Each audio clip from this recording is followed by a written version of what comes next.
pernah ngalamin diteror semalaman sampai lo gak bisa tidur? Kalau gue sih pernah.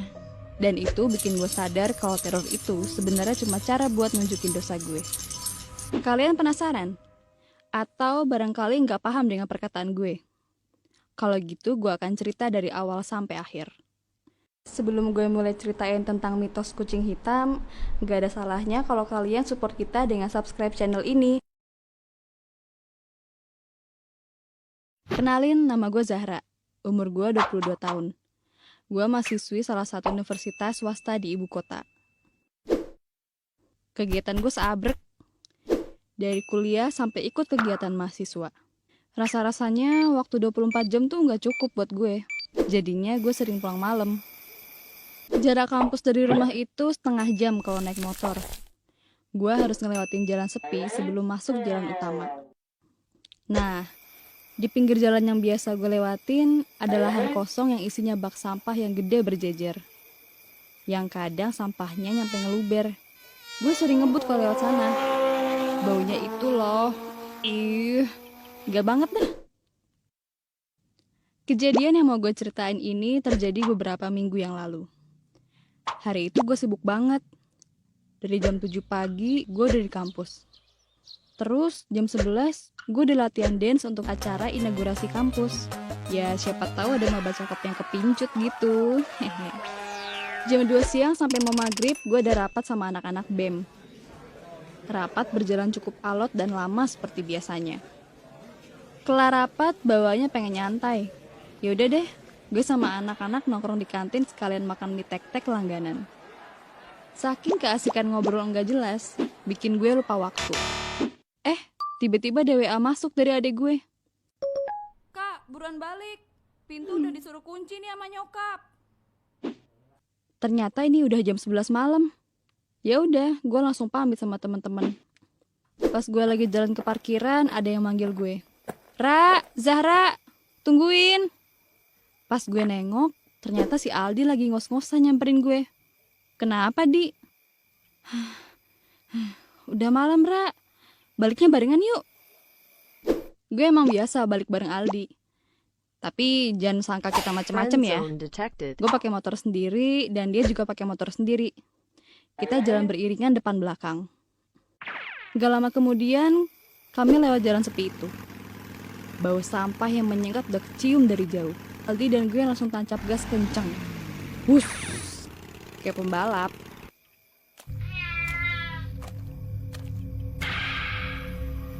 Nani? Tapi tiba-tiba gue ngerasa ban motor ngelindas sesuatu. Sampai akhirnya gue denger Aldi teriak. Zahra! Gue refleks nengok ke Aldi. Dia cuma diem aja. Terus dia tiba-tiba nunjuk ke arah deket motor gue. Gue kaget ketika ngeliat di tengah jalan ada seekor kucing hitam yang tergolek gak berdaya. Shit. Duh, ini kucing mati, Di. Tanya gue gugup. Udah jadi kebiasaan gue kalau lewat sini pasti ngebut. Soalnya kalau malam jalanan sini sepi dan gue gak kuat sama bau sampahnya. Duh, gimana nih? Mana yang gue tabrak kucing hitam lagi? Ada-ada aja deh malam ini. Bakalan sial nih.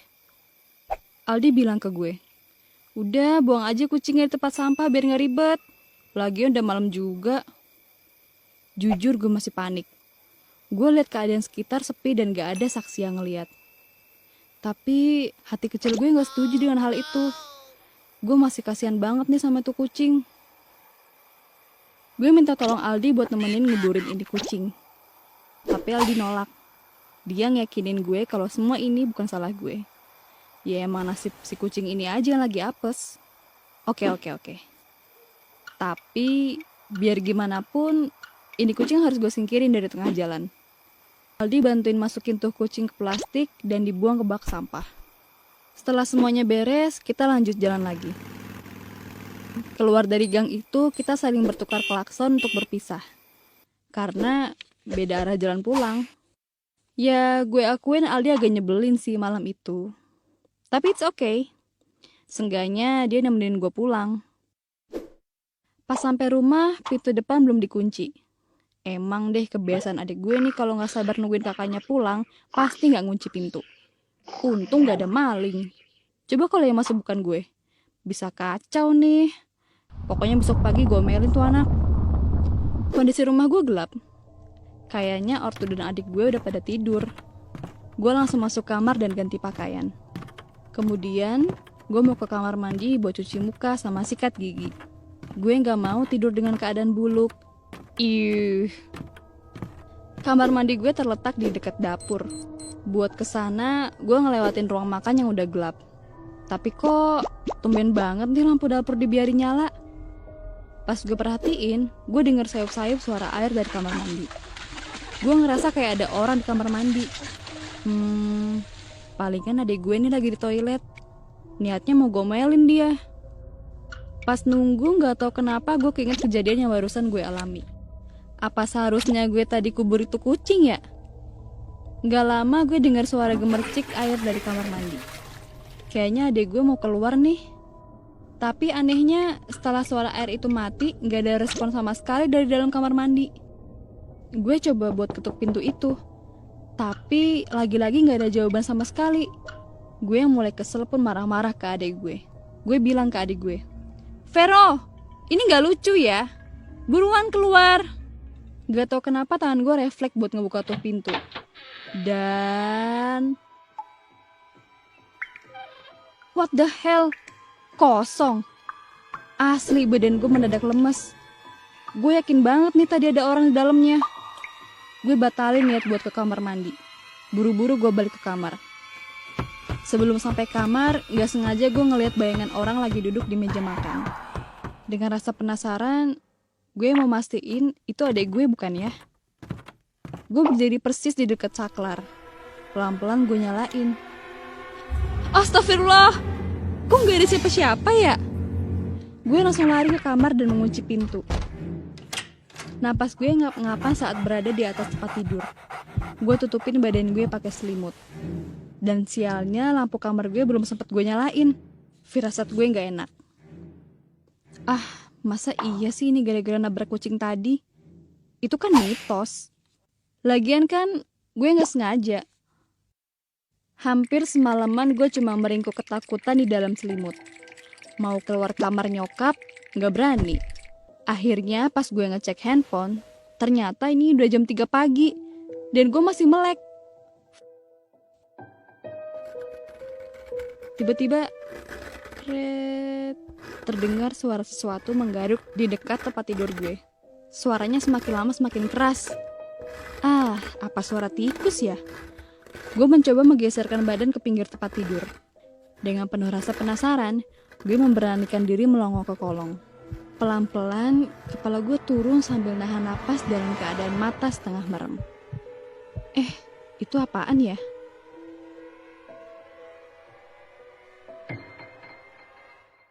Sepasang mata menatap gue dengan sengit. Sontak gue terlonjak dan menarik kepala. Gue meringsut ke ujung kasur dan menyalakan senter HP. Dalam keadaan panik, gue coba arahin ke semua arah. Sampai akhirnya badan gue kaku pas ngeliat sesosok bayangan hitam berbentuk kucing di depan pintu gue. Nafas gue berat. Kayaknya gue mau jatuh pings. Zara! Gue kaget terhentak. Bokap sama nyokap natap gue dengan ekspresi yang cemas. Gue nangis sejadi-jadinya. Mereka meminta gue menceritakan apa yang terjadi. Singkat cerita, gue udah menceritakan soal kucing hitam yang mati itu. Tanpa banyak bicara, bokap gue ngajak gue ke tempat kejadiannya. Di lahan kosong itu, bokap mengubur kucing itu dan ngomong, "Semoga setelah ini kamu gak diganggu lagi ya." Keesokan harinya gue memutuskan untuk gak masuk kampus. Gue masih ngantuk gara-gara kejadian semalam dengan semua ini. Lalu ada WA masuk dari Vina. "Ra, lu di mana? Kenapa gak nongol di kampus?" Ya gue bilang aja kalau gue di rumah lagi gak enak badan. Terus Vina bilang ke gue, "Kok lu bisa barengan sih sama Aldi gak masuk juga?" Terus gue tanya, "Emang Aldi gak masuk kenapa?" Dan Vina ngejelasin kalau Aldi semalam jatuh dari motor. Katanya dia ngantuk. Untungnya Aldi cuma lecet-lecet dan motornya yang rusak. Ya, seenggaknya gue harus bersyukur dikasih kesempatan untuk memperbaiki diri. Mulai saat ini, gue harus lebih berhati-hati berkendara dan harus bertanggung jawab atas apa yang kita lakuin. Buat kalian yang punya cerita menarik dan ingin dibuatin animasi keren kayak gini, jangan lupa kirim email di bawah ini ya. Oh iya, jangan lupa share, like, comment, and subscribe channel Gue Punya Cerita.